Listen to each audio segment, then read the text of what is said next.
Welcome to BrainStorm 9000. Greetings, Internet, and welcome to another episode of BrainStorm 9000. Excuse me, people, but I have to finish my session texting with my psychologist. And that is something that we are going to discuss today with Master McMaster. For those of you who have never heard us, my name is Dr. Schultz. I'm a psychiatrist. And right across from me is Jane McMaster, who we lovingly call Master McMaster because she has master's degree in philosophy. Hello. And she chooses to pretend to be, who are you, a robot? Today I am Robot Master McMaster. Okay. Therapist to the stars. The stars like the stars in movies or the stars in the sky? Let's go with the sky. It sounds easier. Right. Stars. The movie stars probably have live psychotherapists. Yeah, they're rich. So today on BrainStorm 9000, we are talking about this very trendy new thing, virtual therapy. Right. I see advertisements for it everywhere, like especially like within the past year. I think it's really taken off. So we're talking about all of these like online virtual therapy experiences. So like apps like Talkspace and My Therapist and BetterHelp and a bunch of things like that. And so there, like more and more, there's so many different options available for kind of anyone to contact a therapist just the way that you would like contact your friend or find your next date on Tinder. You just swipe and do a couple clicks and boom, you found a therapist. You know, there is no way back. So a lot of people, including psychologists, psychiatrists, especially the older generation, and just regular human beings, have been constantly complaining about a lack of human contact. A lot of people, including my friends, complain that their children and grandchildren just sit there with their noses pointing towards their iPhones. Uh-huh. I hear that people even text each other while they're at home, sitting to each other. Oh, yeah. I do that a lot when I'm with a couple people and I want to tell someone something but not the other person. Right. So this whole thing actually started probably from Eliza, or maybe we should call this Eliza, E-L-I-Z-A. It What's was that? a natural language processing computer program who was created by MIT Artificial Intelligence Laboratory. So they already had them in the 60s. The person who was in charge of this lab, his name was Joseph Weizenbaum, W-E-I-Z-E-N-B-A-U-M. So I guess I said it right, that's Weizenbaum. Right. Mm-hmm. So the initial idea was, of course, to demonstrate the superiority of computers over humans. Of course. And we are still talking about it. I mean, it's common knowledge that Elon Musk is very concerned about it, met with President Obama, Congress, Senate years ago, continued his efforts, and now I think he has given up. He says that people just don't hear him. So Eliza was able to process user inputs and actually was able to engage in discourse. So one can only imagine what the computer that is designed today can possibly do. Mm-hmm. So this went on to develop enormously. Then there were programs written that enhanced Eliza. Don Daglow, for example, wrote an enhanced version that was called Ecala, E-C-A-L-A. How would you say it? Ecola? Yeah, Ecola. That sounds fine. And it went on and on and on and on. A lot of people continuously participated in this stuff, and experiments were conducted when there would be a computer, whether this computer had this program or not, I'm not sure, and who would say, yes, of course, to people who were communicating with this computer, and actually, and the results were quite impressive. So, of course, it's even more interesting if you communicate with a real person. So this thing is developing actually in a couple of directions. One is utilization of artificial intelligence, as I said, So what's interesting actually, and I forgot to mention it, that actually the first subjects that were exposed to this type of computerized therapy with ELISA by Weizenbaum, when they were told that they were actually communicating with a computer, couldn't believe it. Really? Yeah, they thought that interaction was quite satisfactory because they were able to express themselves. So computerized therapy kind of has its own place, I guess, in our modern world. There are certain advantages. For example, unlimited scalability. How do you say it? Scalability. Yeah. So it means that you can basically have an X number of users that can be exponentially increasing, meaning more and more and more and more and more and more. You can enhance the content as much as you want. So originally it was a text on the screen. That's how they were communicating with the computer. Of course, I forgot to mention it, but it's kind of obvious to me, so I'm sorry that I didn't say it. In 1964, there were no voice recognition programs that I know of. So people thought that they were communicating with a therapist on the other end of the building or of the world because the computer was typing. So they were typing something to the computer and ELISA would answer the program.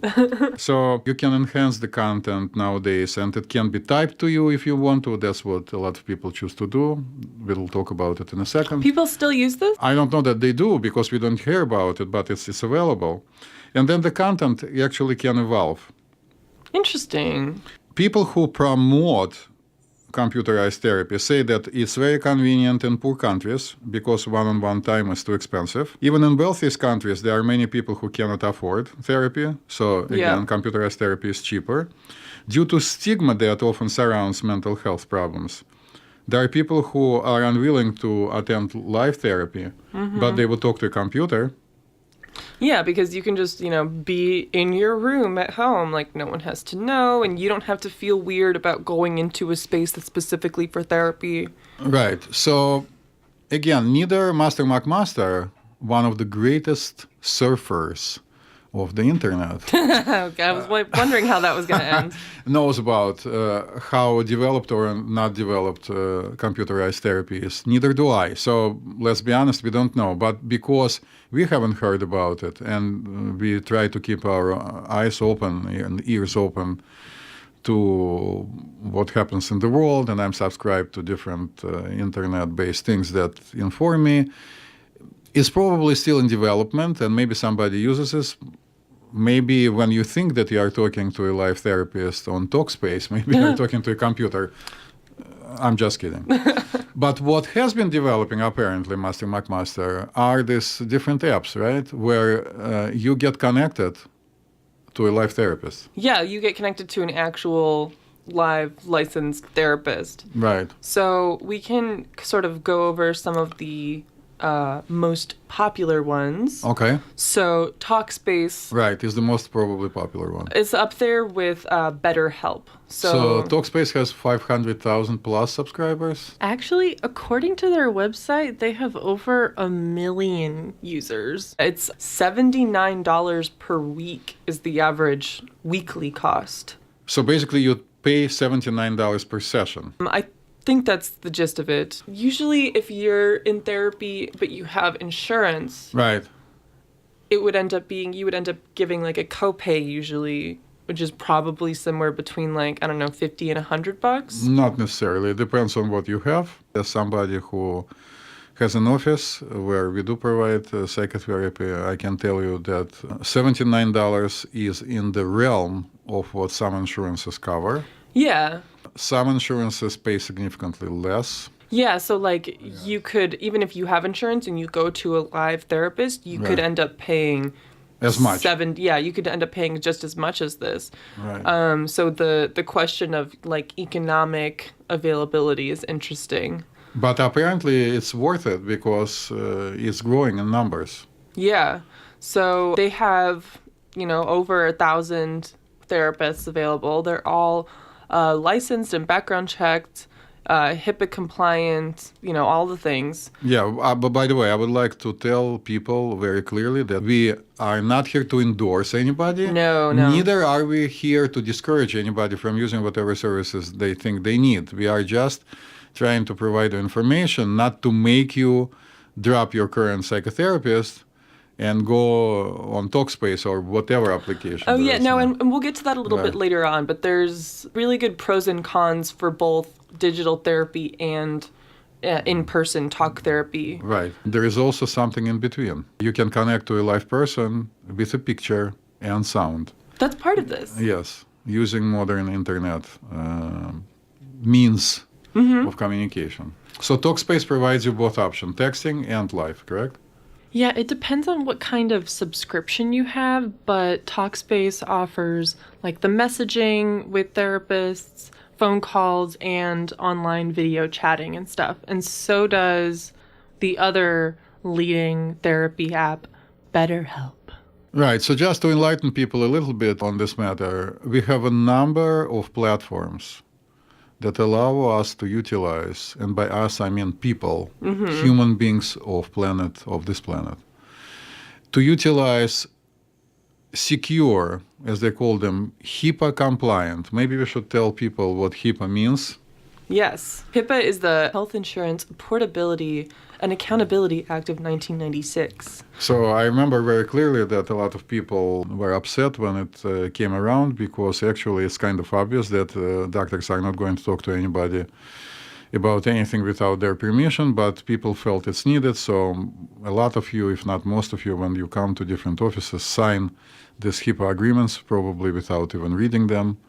But what it means that without your explicit permission or a court order, people are not going to disclose information. And that actually applies to your parental units and to you if you have children. If your child is of legal age, then without their permission, nothing ever gets discussed. So the creation of HIPAA-compliant applications is similar to non-GMO with food. Like we guarantee you that whatever application is used, and this that we are going to discuss apparently do the same, understands that there shouldn't be any disclosure.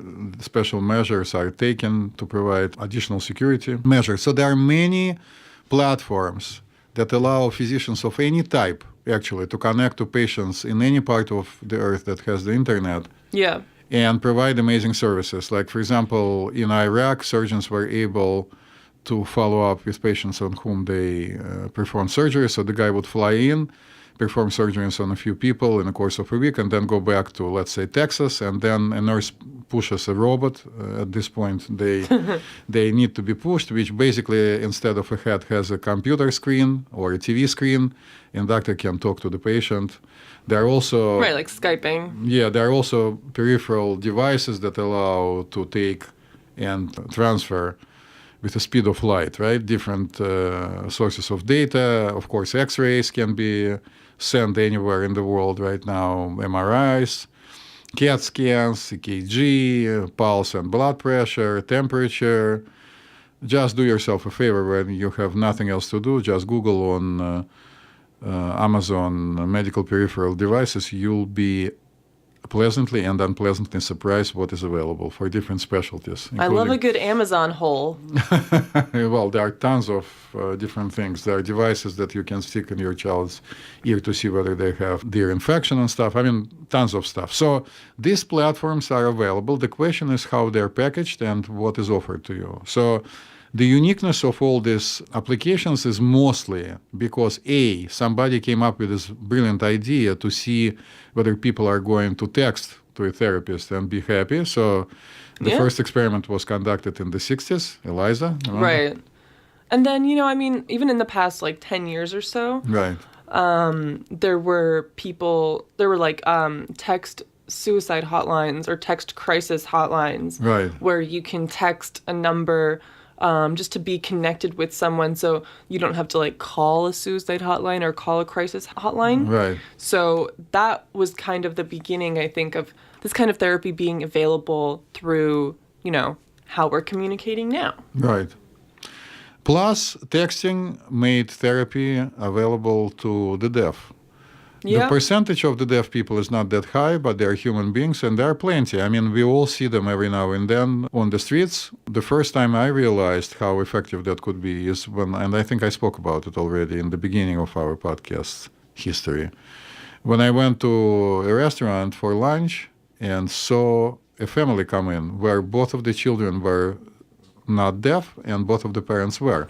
And the children were texting with them. So it was, was very touching. So apparently text therapy works for a large number of people, both, which is important, really helping them out. This is the most important part. And of course, economically. Yeah, so let's kind of go through some of the advantages and disadvantages. Of course, you are the master of McMasters.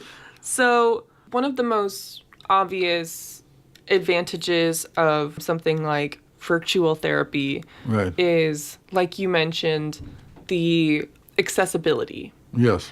You don't need insurance. In fact, insurance doesn't cover digital therapy. It's, again... Or virtual therapy, like the apps. It is, in some cases, accurate, in some cases, inaccurate. A lot of insurances now cover what is called telemedicine. So psychotherapy provided in a live visual audio connection is covered by some insurances.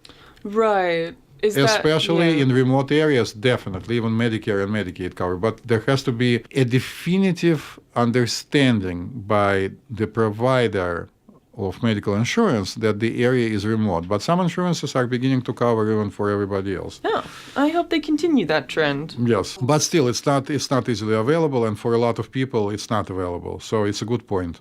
Yeah. So it's a cheaper, more convenient version. Yeah, and it's also cheaper and more convenient in the sense of physical space. You don't have to travel anywhere. You can make it more easily fit into your schedule, or like you said, if there's just not an easy way to get to a therapist in your proximity because you're in a remote area, or even like you mentioned, if it's just the stigma of actually moving into that physical space of therapy is weird for you, then this is a more accessible option. So that being said, there is, of course, a downside, which is exactly what you just mentioned as a positive. Doing something on a rigid schedule in psychotherapy is considered to be important. Changing from the space where you either live or work to a designated space, which is a healing space and space that presumes a particular kind of work, is a very important part of the whole process, because you do things not only consciously, but actually mostly, and we are becoming more and more aware of that, subconsciously.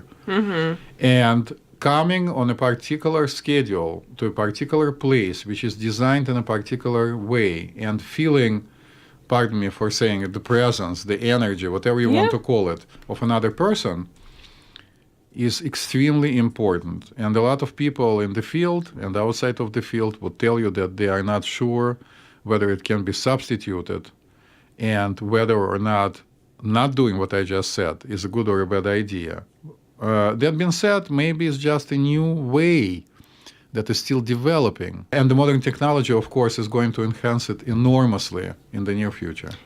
But it's a good point. Of course, it's more convenient, and you don't need to travel, and you can fit it right into your schedule. But if you are sitting in the cubicle, or as now a lot of people do their business in an open space, forget about it. Forget about it. Yeah. Yeah, but also on that note, one of the drawbacks of virtual therapy is that you're not sharing that space, not just in the sense that... So, I actually didn't think of that, but I really appreciate the idea of the difference between this is a therapy environment. Yes. You come into it, you're in therapy, and then you leave it. There's so much evidence to support the idea that you're being in a certain kind of environment for a certain kind of activity for a certain kind of activity is really important to your cognitive associations. Well, you don't need to go that deep. Like, for example, people who practice yoga, they have their own yoga mat and they carry it around. It's kind of a ritual. They have yoga pants, right? They do it in a particular studio. They should have been doing it at home every single morning or evening, but of course very few people do. Praying at home and going to a temple are two different types of activities. Going to the gym is a different type of activity. For example, I'm always amazed that people like Arnold Schwarzenegger or Sylvester Stallone, we see videos of them working out in a gym with other people. Apparently, there is something to it. Of course, The Rock, in one of the recent interviews, said that he has his own gym with him everywhere, but I'm pretty sure he also goes to the gym. So, Yeah. I mean, when people eat, people go out to eat. It creates a particular environment. If you have enough room, you have a dining area, right? You don't eat in your bedroom if you can. Yeah, and actually this is reminding me of what we were talking about on our episode last week about sleep. Right. The whole one way to improve your sleep is if you make sure that your bed or your bedroom in general is reserved only for like the activity of sleep. So you're not like working in bed and you don't like watch TV in bed, so that it's easier, so like that when you kind of get into bed at night to go to sleep, your brain, it's automatically adjusting into, okay, rest mode. Now this is time to sleep. Yes. Plus, it would be better if we went back to biphasic sleep, but I doubt it's going to happen. Just kidding. So there are advantages. What are the other advantages? Well, so one of the disadvantages that I was alluding to, virtual therapy, is that because you're not in that space, there are a lot of people who say that is a huge disadvantage to the therapist's ability to connect with the patient or a client, and with that person to be able to connect with a provider. Because, a lot of people say, and so you're a psychiatrist who sees patients in person all the time, so I'd love your input on this. But a lot of people say that a huge part of therapy is being in the room with someone, getting a sense of their body language and their reactions to things, and sort of sensing that like energy to be able to feed off of that and use that to explore other issues and get a better sense of what's going on. So I do see very few private patients using a particular HIPAA-compliant app for prescribing medications. It seems to be very convenient for them. But what are you talking about is extremely important. Actually, non-verbal communication is a very large, probably major part of human communication. For example, research, anytime they do any research like that, shows again and again and again that the liking and the disliking of each other on any level you can imagine or cannot imagine happens in the first 10 or 15 seconds from the moment of the beginning of the interaction. And of course, it's nonverbal. I mean, anybody who went to school knows that sometimes a teacher or professor comes in and you just know immediately you hate the guy, right? Or you like the guy, even without them saying anything. And it actually has nothing to do with the way they're dressed. There's more to it. We are faced with a lot of data that we are actually amazingly learning probably from computers that we created, that there could be significantly more channels of communication open that we are aware of. Because our brain is so sophisticated and complicated, at least at this stage, more sophisticated and complicated than any computer created so far, that if a computer can talk to another computer using different means of communication, direct connection to the wall, right, to the outlet, Wi-Fi, Bluetooth, God knows what. It's probably possible for us to, we don't know. But live interaction, facing each other, is invaluable. It cannot be supplemented with anything else until and unless we learn how to get this type of data through computerized communication. Probably there is going to be a way. I mean, Cisco systems that I've seen for, big people who talk to each other on huge screens is almost live. Like you really get an illusion of a presence of a person in front of you, but still it's not good enough. So this is a big drawback, and it cannot be discarded. That being said, for a lack of better word, for a lot of dorks who are used to communicating using screens and computers, it's probably an advantage because they don't want a live contact with another person. I was just going to say that one of the advantages of exactly what we're talking about could be for someone who has like a lot of like social anxiety, for instance, Right. it could make it easier for them to at least open that door into therapy. Because putting yourself out there, finding us like as total stranger, and then going in and being in that like physical space with them, and then opening up to them, that's really intense, especially if you have anxiety. Of course, of course. So it's a good idea to have this available. I'm personally all for it. We just need to be aware of what you can or cannot get. Right. And I'm not even sure, I'm pretty sure there is information page somewhere about it, how long the texting sessions are. So with Talkspace, the general guideline is that you'll talk for like pretty much the equivalent of an average in-person session. So like 45 to 50 minutes. You talk meaning you text? Yeah. Okay. But there are some like upper tier subscriptions Right. to Talkspace. Like the very highest tier does include video and audio messaging.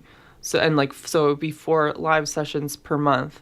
And those would take more time. I don't know why. But, everybody has their own style. Usually, one of the ways to control the process in psychotherapy is to limit the time. And very frequently, a psychotherapist will tell you, looking at their watch I always or at the hated clock. that. Yeah, but it's done intentionally because there has to be tension created, at least in most of the methods used in modern psychotherapy. Why is that? Well, it's important. It's important for the process. So psychotherapy is not created to make things easy. Psychotherapy is created to help.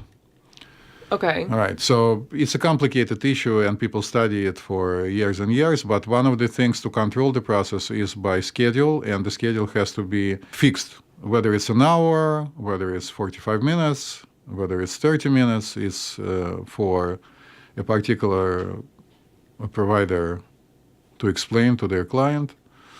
And I'm pretty sure it's the same there. So there is a time limit, but this time limit is extended. So 45 minutes of texting, fingers would fall off, I think. No? Well, I guess that depends on what generation you're from. Right. No, but I was just thinking, actually, what you just said reminded me of this image I saw on Instagram the other day that was an image of a brain in a washing machine. Right. So the washing machine was therapy, Right. and the brain is you, and it said, good therapy agitates.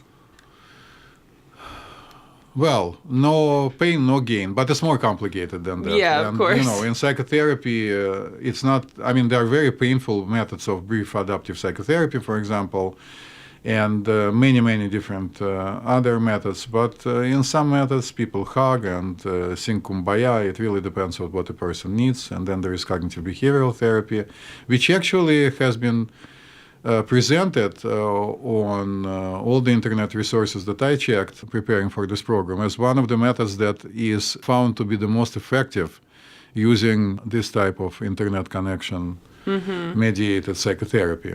They also quote a couple of studies. Most of them are in 2006, 2007. I don't know why. So it's been around for a while. And apparently it's effective. So another advantage of virtual therapy Right. is accessibility in the sense of timing. So one thing that people have pointed out is that, if you have your therapist that you connect to just through your smartphone, you can message them anytime. You don't have to wait days or weeks until your next appointment.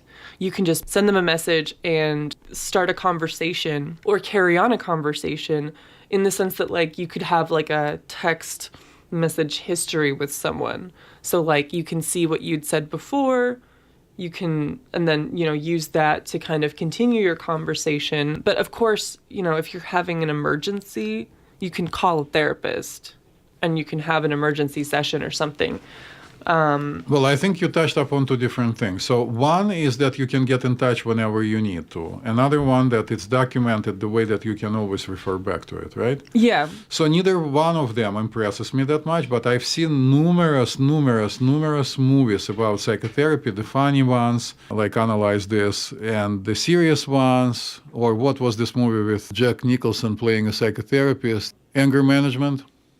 Oh, wait. Oh, is that it? Yeah, Was he that plays a with psychotherapist. Adam Sandler? Adam Sandler is Oh, the client, man. yeah. So I'm not sure what happens there, but they always showed how easy it is to get in touch with the psychotherapist, and psychotherapist even goes on vacation. I don't know how realistic that is. Yeah, so I don't think it's realistic. And again, it depends on a particular style of a psychotherapist, a kind of people they mostly work with, because some people do need continuous support and pampering and do need to be able to get in touch with a psychotherapist anytime they need to. But in the majority of cases, psychotherapy, as I said probably many times before, is conducted on a pretty strict schedule. And if there is a tension, unless somebody becomes suicidal, it's a good idea to keep the tension up. But if a person is super anxious or has a tendency to have suicidal ideation, of course they need access to somebody. Yeah, and actually, this brings something else up for me that I think could be an advantage to the lack of immediacy of in-person talk therapy. Yes, not to get into any particular details here, but with certain personality disorders, it's actually mandatory to have this type of limitation. But an experienced psychotherapist can have it discussed. Yeah. So one thing that I think is an advantage is that a lot of these apps or telemental health. Right. Do you hate that term? Telemedicine. Yeah, telemental health platforms do is that you can, log on to one and fill out this assessment, and they will match you with, a selection of therapists that could be good for you. And then, you choose a plan, but basically the platform helps you find an ideal therapist. And when you're finding them, the fact that this algorithm is helping you find them means that they're available to talk to you. So I think this is a huge advantage, because one thing that I have found to be a real obstacle as someone who's pursued talk therapy before is just finding someone. Not only finding someone who could be a good fit for you, but finding someone who's a good fit for you who is taking new patients and who does have time to talk to you. Because it's actually a lot harder than it sounds. And if you have insurance, for example, you can, look up a list of, okay, these are the talk therapists that your insurance covers. But there's no kind of thing that's helping you really find the right fit. And those algorithms are also way behind the kind of algorithms that these digital therapy platforms are using, because oftentimes when I've looked for a therapist and I've actually found someone who seems like they'd be a good fit for me, my insurance says that they take my insurance and that they're taking new patients. I call them and they say they're not taking new patients, or they actually don't take my insurance, or both. Well, for these apps, it's not an issue because they don't take insurance, period. Correct? Right. Okay, so but the insurance part is out. One of my patients said, and I agree, that finding a good therapist is more difficult than dating. It's so hard. But that requires still an in-person communication. But maybe for the purposes of texting, there could be an algorithm that allows people to assess the speed with which they text. I'm just trying to be funny here. I don't actually know how anything but a direct human connection, even if it's by Skype-like feature, meaning when you can see and talk to a person, can provide you with an idea whether you are going to match or not. They can utilize any algorithms they want to, but still there has to be a meeting of minds and a meeting of hearts. That's a good point. Right. Two thoughts there. So one thing there that could go in favor of some of these virtual therapy platforms is that I guess you could have less of a solid important connection to someone if you're just texting with them. You don't have that in-person ability to connect with them.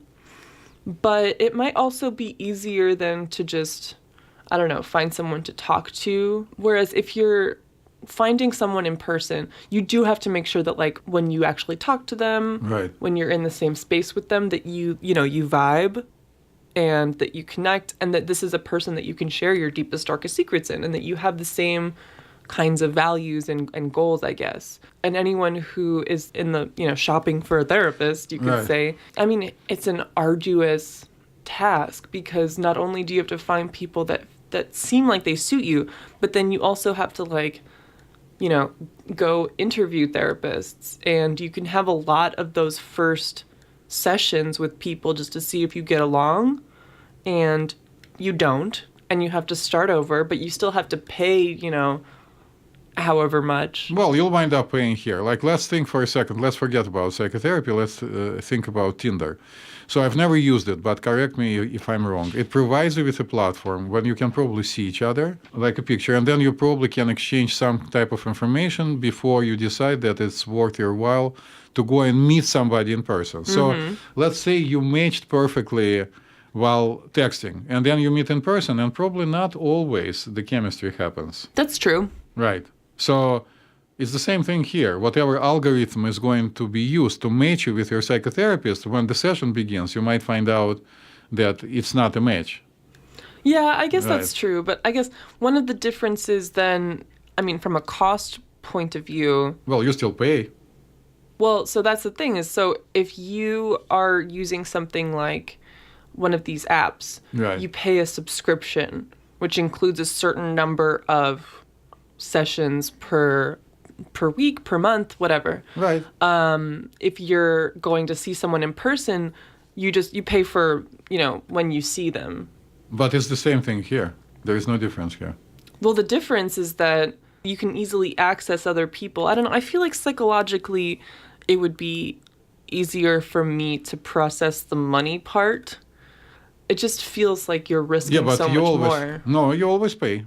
You always pay. It's never going to be for free. But what I'm hearing from you, one of the potential users of this type of services, at least the age group is right, is that it feels more organic to the current generation, at least for the millennials and for Gen Z and whoever else you want to call these people and whatever else you want to call them. Yeah. Using texting and using computer-based connection just feels better. I think There's for a something lot of good. people it does. And I think a lot of people, you know, because like you said, like this, you know, the younger generations are raised with texting as one of the primary forms of communication, Right. that it's probably easier for a lot of people to open up that way. Okay. So it's developing, and actually at a very fast pace, new area of the way psychotherapy is delivered. It's progressive. I just wanted to point out to people that telemedicine in general has been developing for the last 20 plus years. Right. There is an American Telemedicine Association, which is called ATA, and I had a chance to go to the very first meeting. Okay. And I've been following this, so the future is there. The question is only this: how soon schools are going to appreciate the fact that it's a viable thing that exists in our lives, and will start teaching people how to conduct their services, including psychotherapy, using this new means of communication. Right, like how to optimize a certain Right, because means of we all know how to do it in person, but now we have to learn how to do it with computers. It's like running and then running in bags. Yeah, because And like then it you or can not, run yeah. in a plastic bag, and then you can run in a non-GMO bag. I mean, whatever you prefer. A bag? A bag, yeah. People run in bags, right? You put a bag on and you run. What? You mean like a well, there's like a potato sack race? Yes, Okay. that's exactly what I mean. Okay. Yeah, no, I think there are different advantages and disadvantages to these different types of communication, but they are different. And especially doing something like therapy through these means of communication is going to need to be different in order to have, you know, different kinds of efficacy. So, Yes, so what I would like to suggest to our listening brains of the internet, it's a good option. Please think about it if you have not been looking to use it yet, because it could be something that fits your lifestyle better, your schedule better, that you can afford better than in-person psychotherapy. And please keep your brains open. yes, and on that note, we'll see you next week, brainstormers. Goodbye. Goodbye, Earthlings. Don't forget to text us.